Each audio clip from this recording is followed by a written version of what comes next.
Hello everyone, this is Ayush Jaswal and we are uh, me- and this is an explanation video of question 17 of internal test 1 of data structures in the guidance of Dr. Shaligram Prajapati sir. And the question is student project evaluation scores, and we have to apply the partition techniques, that is equal frequency, equal width and clustering. So first we see what is binding. Binding divides data points into groups that are called bins and helps in pre-processing, smoothing and analysis. Different method emphasize different range or patterns. While score data sets, scores are given in the question only. Now we have to see, now we are applying equal frequency partition.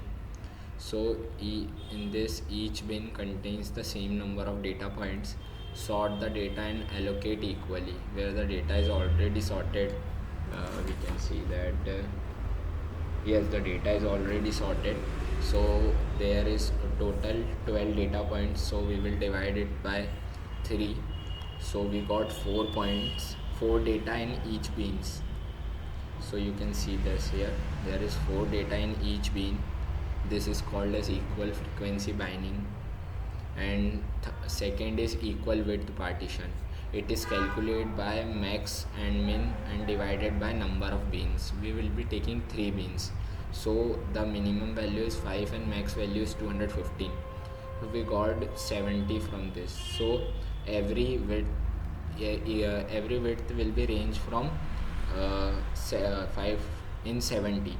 So 5 to 75 and 70 to 145. Every the range of difference will be 70 only. Now this is the table. This is the list of binding, where first bin contains the values from 5 to 75 and second bin have 75 to 145 and 145 to 215.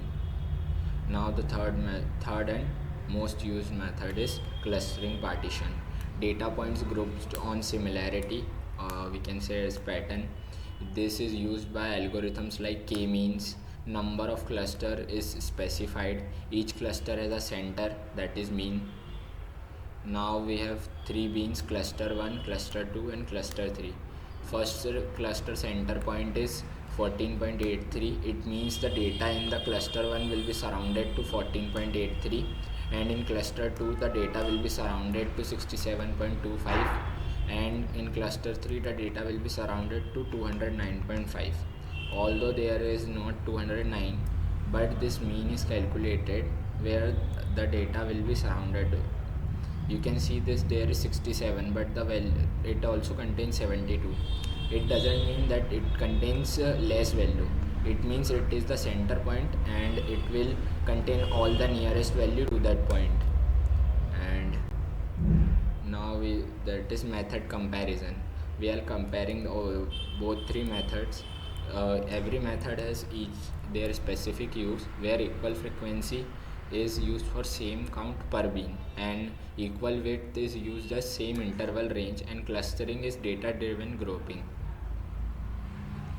And when we use each method, we use equal frequency method for skewed outliner data to balanced beans, and equal width for uniform distribution and natural distribution, and equal width for uniform distribution and simple intervals, and clustering in natural patterns and similarity focus.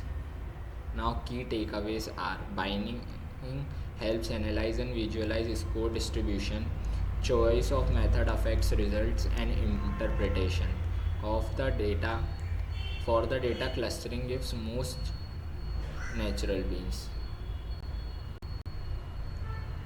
Now application of this in education is: binding project scores for grading, analysis, identifying top average and below average performers, and it also supports in decision making for award or support. Thank you everyone. If you like this video, like, comment and share. Thank you.